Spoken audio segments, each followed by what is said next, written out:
গত কয়েকদিন আগে রাজধানী মোহাম্মদপুরে গৃহকর্মীর হাতে মা ও মেয়ে খুনের নৃশংস ঘটনাটি আমাদের আতঙ্কিত করে তুলেছে। শহরের যান্ত্রিক জীবনে প্রায় সবারই বাসাবাড়িতে কাজের লোকের প্রয়োজন হয়। কাজের লোকদের সঙ্গে আমাদের কি আচরণ করা উচিত যাতে গৃহকর্তী ও কাজের লোকদের মধ্যে আস্থার সম্পর্ক তৈরি হতে পারে। প্রিয় দর্শকের বিষয়টির সাথে আমাদের নীতি নৈতিকতা এবং আদর্শিক এবং আমাদের ধর্মীয় যে আমাদের অবস্থান সেটার সম্পর্ক অত্যন্ত সুগভীর। সেই সাথে এর সাথে আইনের শাসনের সম্পর্ক সুগভীর।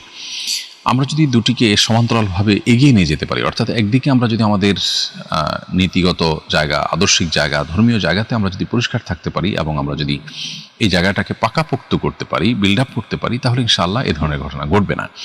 অনেক সময় দেখা যায় যে গৃহকর্তারা গৃহকর্মীদের প্রতি অবিচার করেন, জুলুম করেন এবং সেটার প্রতিকার স্বরূপ দেয়ালে পিঠ থেকে গেলে অনেক সময় তারা এ ধরনের অন্যায়, এ ধরনের অপরাধে জড়িয়ে পড়েন।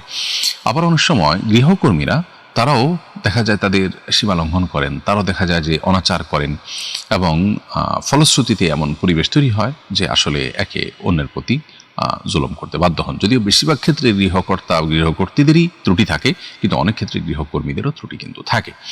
তো এই ত্রুটিগুলো সবগুলো কিন্তু নীতিগত ত্রুটি, এগুলো কিন্তু নৈতিক সমস্যা। একজন মানুষ যখন নীতিবান হন, আল্লাহভীরু হন, একজন মানুষ যখন প্রকৃত অর্থে ধার্মিক হন, তখন কিন্তু তার মধ্যে এই সমস্যাগুলো থাকে না। এই জন্য দিনের সঠিক চর্চা যদি সমাজে সর্বত্র বাড়ানো যায় এবং আমরা সবাই যদি ভালো মুসলিম হয়ে যেতে পারি, তাহলে কিন্তু সমস্যা সমাধান অনেকখানি হয়ে যাবে। পাশাপাশি আরেকটি বিষয় গুরুত্বপূর্ণ, সেটা হলো যে আইনের শাসন। পৃথিবীর অনেক উন্নত দেশ আছে যে উন্নত দেশগুলোতে কেউ কারোর গায়ে হাত তুলতে সাহস পায় না। এর অন্যতম বড় কারণ হলো তারা জানেন যে এখানে কেউ অন্যায় করে পার পাবে না। অতএব আইনের শাসনটা যদি আমরা প্রতিষ্ঠিত করতে পারি, তাহলে এই ধরনের ভয়াবহ আপনার নৃশংস হত্যাকাণ্ড বা অপরাধ সংগঠন করবার আগে মানুষকে 10 বার ভাবতে হবে।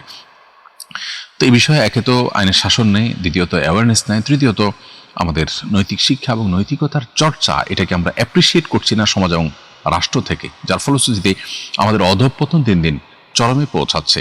না আমরা ভালো মুসলিম হতে পারছি, না আমরা নিরাপদ জীবনযাপন করতে পারছি। যারা এভাবে খুনের শিকার হয়েছেন, আমরা তাদের জন্য দোয়া করি, আল্লাহ তাদেরকে মাগফিরাত নসিব করুন, পরিবারকে শোক সন্তপ্ত পরিবারকে সান্ত্বনা নসিব করুন এবং যিনি অপরাধ সংগঠন করেছেন তার ন্যায্য বিচার নিশ্চিত হোক, সেটি আমরা চাই।